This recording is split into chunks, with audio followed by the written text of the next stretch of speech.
ഇന്ന് കറിക്ക് കിട്ടിയത് നല്ല ഉരുണ്ട ചാളാട്ടാ. കിട്ടിയ ഉടനെ തന്നെ ഞാൻ വേഗം തന്നെ നന്നാക്കി. കറി വെക്കണമെന്നാണെങ്കിലോ ഒരു സ്പെഷ്യൽ രീതിയിലാണ് കേട്ടോ.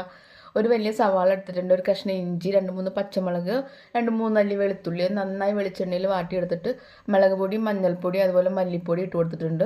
ഒന്ന് മൂത്ത് വരുമ്പോൾ അത് മിക്സിയുടെ ജാറിലേക്ക് മാറ്റുക. എന്നിട്ട് പുളിവെള്ളമല്ലേ, നമ്മൾ പഴുത്ത പുളി അതും ചേർത്തിട്ട് നന്നായി അരച്ചെടുക്കുക. എന്നിട്ട് ബാക്കി പോരാത്ത വെള്ളം കൂടി ചേർത്തിട്ട് നന്നായി ഒന്ന് കലക്കി അടുപ്പത്ത് വയ്ക്കുക. നന്നായി തിളച്ച് വരുമ്പോൾ ഒരു കഷ്ണം കുഞ്ഞു കുടപ്പുളി, ഒരു തക്കാളി അതും കൂടിയിട്ട് അരിഞ്ഞിട്ട് കൊടുക്കുക. ആവശ്യത്തിന് ഉപ്പും ചേർക്കുക. നന്നായി തിളച്ച് വറ്റി വരുമ്പോൾ ചാള ഇട്ട് കൊടുക്കുക. ഒരു 5 മിനിറ്റ് അടച്ചു വെച്ച് വേവിക്കുക. നല്ല സൂപ്പർ കറി, കുറുകിയ ചാറോട് കൂടിയുള്ള നല്ല അടിപൊളി മീൻകറി റെഡിയാണ് കേട്ടോ. അത് കഴിഞ്ഞിട്ട് കുറച്ച് ചക്കക്കുരു, കൈപ്പയ്ക്കയും കൂടിയിട്ട് ഉപ്പേരി ഉണ്ടാക്കിയിട്ട്, കൈപ്പയ്ക്ക് ഇഷ്ടമുള്ളവർക്ക് ട്രൈ ചെയ്യാൻ പറ്റിയ ഒരു ഉപ്പേരിയാണ് കേട്ടോ. കയ്പ അധികം തോന്നില്ല, ഈ ചക്കക്കുരും കൂടി ഇടുമ്പോഴായിട്ട് നല്ല ടേസ്റ്റാണ്. കുറച്ച് തേങ്ങയും കൂടി ഇട്ടാൽ മതി കേട്ടോ.